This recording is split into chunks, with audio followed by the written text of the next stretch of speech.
You are an adopted child in that family, and you're practically a stranger to my husband now. Please don't get involved with us. My husband and me, after our marriage. You're a stranger, so we won't invite you to the wedding. I lost my parents when I was young and have lived apart from my brother. When I heard my brother was getting married, I was thrilled.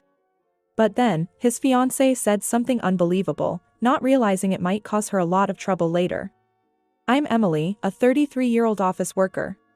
My parents died in a car accident when I was just 8 years old. Initially, my 5-year-old brother Ethan and I were taken in by our paternal grandparents. Our grandparents tried desperately to raise us, but it's tough to bring up 2 kids. They had retired, and it must have been hard for them to continue raising 2 children. 3 years later, I was taken in by my aunt and uncle, becoming their adopted child. It was sad to be separated from my brother, but we could still meet. I had just gotten used to living with my grandparents when I had to move to a new home, which was nerve-wracking. However, my aunt and uncle welcomed me as if I were their own child. Let's slowly become a real family. For us, you are already our daughter. It might be difficult at first, but let's try to be open with each other. My uncle said, and I remember feeling relieved. I later found out that my childless aunt and uncle decided to adopt me after much discussion. Their home was a bit far from my grandparents, but a 30-minute train ride away. And I thought I could visit my brother on my own when I got a bit older. That's how my life as my aunt and uncle's daughter began. Being blood-related and having a parent-child relationship are not the same. At least, that's what I think. A mother isn't only someone who gives birth. Over time and through shared experiences, a parent-child relationship can develop. I learned this through my life with my aunt and uncle. There's no blood relation between us, but we're definitely parents and daughter, a family. I only told close friends, and they were surprised to hear we weren't blood-related. A friend's mom once told me, "Emily, growing up so well-adjusted despite such circumstances is impressive, but I don't think it's anything special." It was just the love and patience of my aunt and uncle that were remarkable. At first, I couldn't fully open up, was stubborn, and even rebellious at times. I'm deeply grateful to the 2 who continued to face and accept me, and now I truly think of my aunt and uncle as my parents. As an adult, I wanted to give back to them, even just a little. With this in mind, I joined my uncle's company, worked hard, and now I'm a supervisor. I kept in touch with my brother regularly. Once we both had cell phones, we communicated directly through texts and calls, and I would visit him sometimes. But after high school, our meetings became infrequent, and he would only reply to my occasional texts. It's common for siblings of different genders to drift apart as they grow older. My brother grew up well in my grandparents' house, remaining kind. He might have felt lonely without parents at times, but he never caused me significant worry and matured. Eventually, my brother graduated from college and joined a top company that everyone knows. My grandparents and I were very proud. Then this year, when he turned 30, he contacted me out of the blue, wanting me to meet the woman he was marrying. While I felt a bit upstaged, it was indeed wonderful news to hear that my brother was getting married. I regret that our grandparents, who passed away in the last 2 to 3 years, couldn't be here to celebrate. They surely would have been overjoyed. A few days later, my brother brought his fiancée to meet us at the house where my aunt, uncle, and I live. Let me introduce you. This is Samantha, my fiancée. Having lost our parents at a young age and eventually being separated, it's been quite a journey for us. Thinking about how we've both grown up and reached this day, I can't help but feel a warmth in my eyes.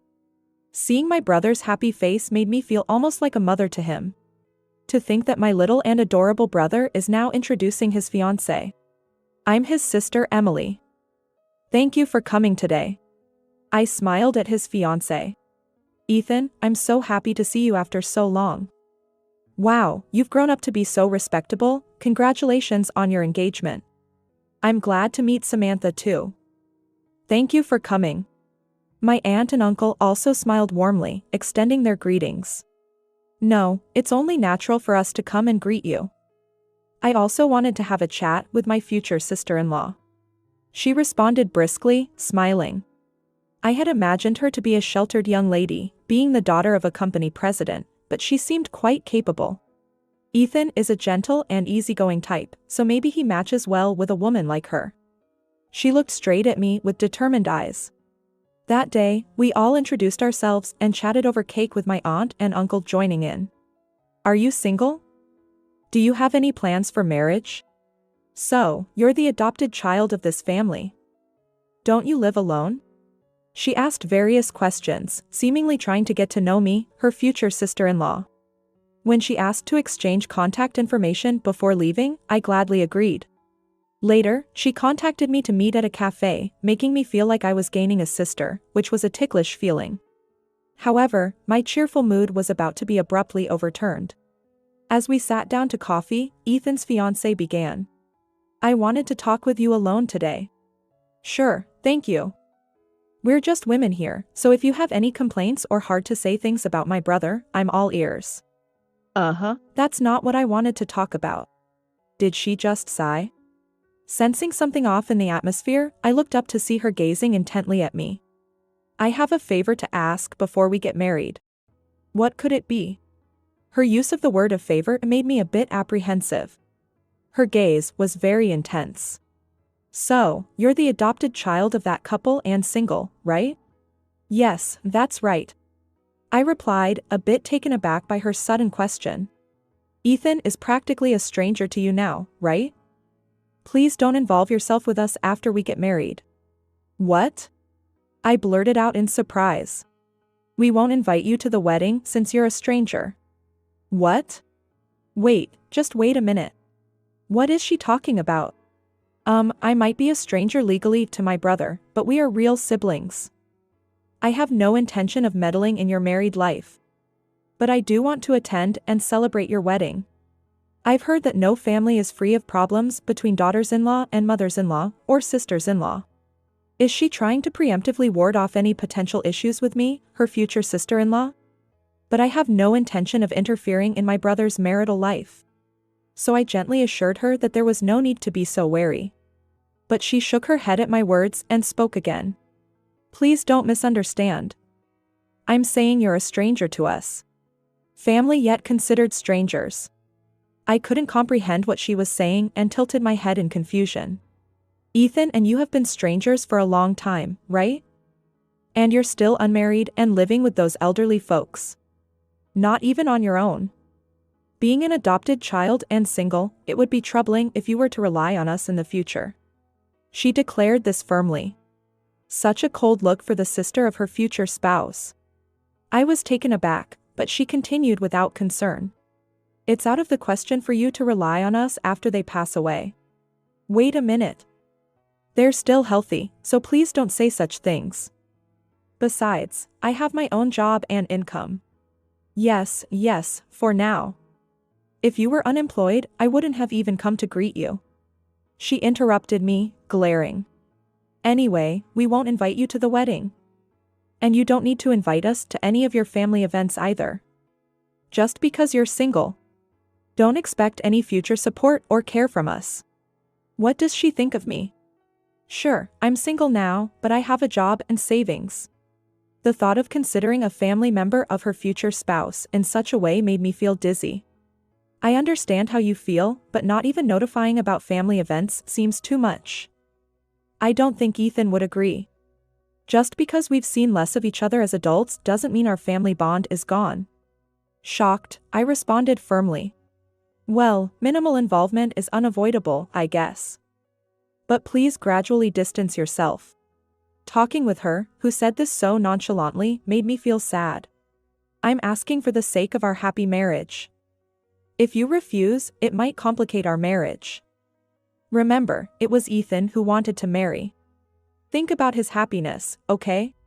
She implied that if I didn't accept this, she might not marry Ethan. It sounded more like a unilateral ultimatum than a request. Ethan's proud smile from the other day came to mind. This condition was unreasonable, but I didn't want to interfere with my brother's marriage. Faced with her irrational demands, I was left speechless. That night, when I told my aunt and uncle about the day's events, they both found it hard to believe. Understandably so. Did she really say that? She seemed so pleasant when we talked the other day. I was shocked too. I thought she just didn't want a sister-in-law meddling, but it was more than that. She insisted we're strangers and wouldn't hear otherwise. What will you do? My uncle asked, concerned. I don't want to ruin Ethan's wedding. I'm not happy about it, but I'll skip it. Once things settle, I'll meet with Ethan alone to celebrate. I see. But if Emily is treated like that, we have no desire to attend either. Eh? My aunt nodded in agreement. Seems like the problem is on that young lady's side, isn't it? Huh? I looked puzzled, and my uncle nodded with a slight smile. Then came the wedding day. The sky was clear and blue. I should have been there to witness my dear brother's special day up close. But it couldn't be helped. Then my cell phone rang. The screen displayed Samantha. I had saved her number affectionately, thinking she'd become my sister-in-law. But now she's a stranger, not a sister. I felt no obligation to answer the call. The phone stopped momentarily, only to ring again immediately. Ignoring it only led to more and more calls. On the wedding day, I wondered how the bride, Samantha, had the time to call like a demon. Annoying. I muttered, and my aunt and uncle seemed to guess who was calling, chuckling wryly. I switched to silent mode, but now my cell phone kept vibrating over and over. I wondered what kind of face Samantha, who had bluntly told me I was a stranger, was making now. The calls finally stopped, but my phone's call history was filled with a Samantha's name. A stalker, perhaps? The thought made me laugh. There were a few voicemails, but I didn't feel like listening to them. That afternoon, as my aunt, uncle, and I were enjoying our favorite donuts, the intercom rang insistently. When I went to the door, Samantha, Ethan's fiancée, burst in furiously. Hey! Why aren't you answering your phone?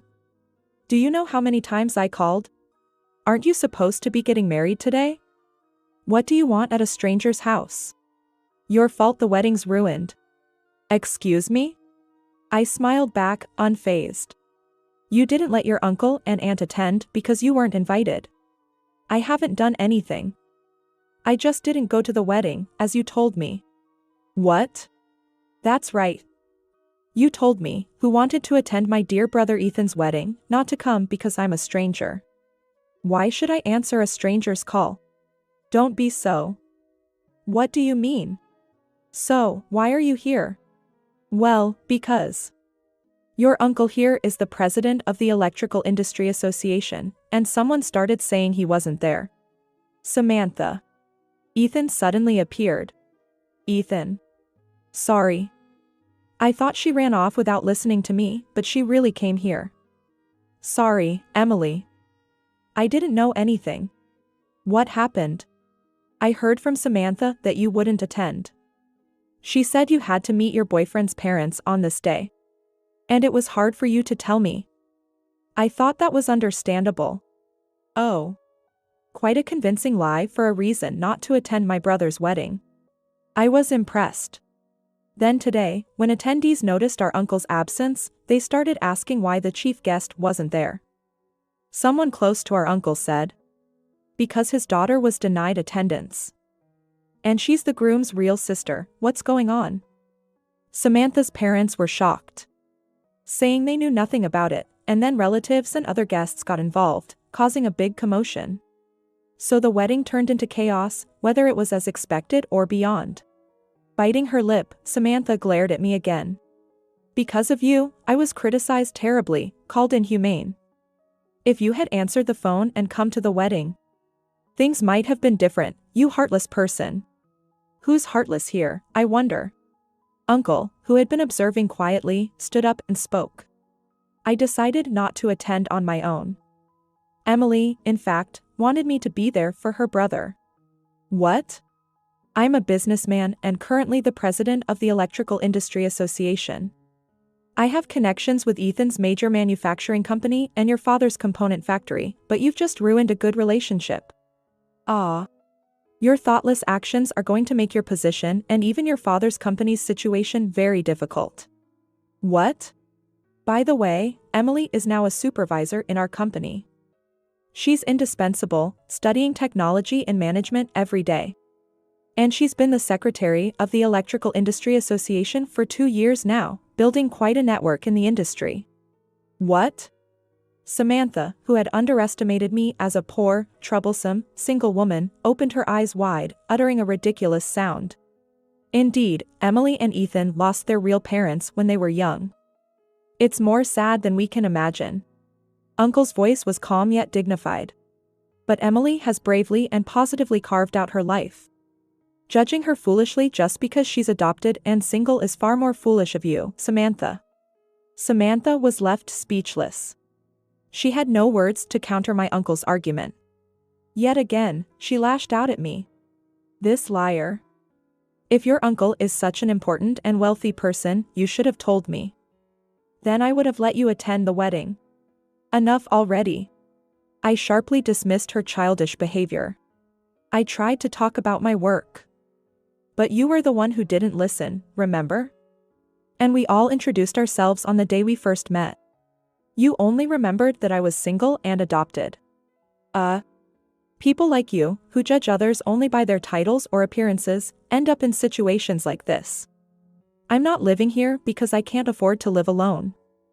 I want to be with my parents. But we are a family. Now, as a stranger, you should leave. Wait. You need to help me out here. I'm being made out to be the bad one. As a sister, do something. I'm not your sister, I'm a stranger. I corrected her with a smile. I'm adorable fiancé of your brother, so I'm like a sister, right? There's no point in this conversation. You should take responsibility for your own words. I'll take back what I said before if you help me smooth things over.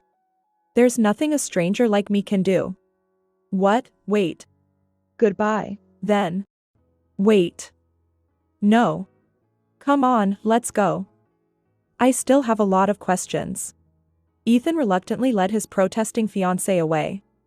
Afterward, Ethan and Samantha's engagement was called off, and she was saddled with the wedding cancellation fees. She complained, but her parents accepted that it was her fault. Despite being a president's daughter, her father's company was just a small factory. Maintaining relationships with Ethan's major company and my uncle's Electrical Industry Association was crucial for the factory's survival. Now, due to her actions, her father had to apologize profusely. Samantha, having caused such a mess, was reprimanded and not allowed to return home. She tried to stay with friends, but after the wedding fiasco, they distanced themselves, and no one offered help. Ethan came to apologize, reflecting on his choices. She only liked me because I worked for a major company and had no parents to trouble her. And the way she treated you like an obstacle. I hate that I couldn't see through her. Ethan slumped, and we all tried to comfort him. It's good that you weren't married yet. And she was pretty. It's not your fault for being deceived by someone who hid her true self. Ethan, you are too kind. It's a shame about her, but someday you'll find someone who truly cares for you. I hope so. Here, Ethan, your favorite donuts. Let's have some coffee. This incident somehow brought me closer to Ethan, with whom I had lost touch as adults. I realized I had also been neglecting to contact my brother. The initial news of his engagement was the reason for our reunion, so in a way, I'm grateful to her. Watching Ethan and my aunt and uncle talk like a real family, I pondered these thoughts. Friends, lovers, family. Maybe we take those closest to us for granted and forget to show them care. I resolved to cherish my loved ones more. How are your loved ones doing?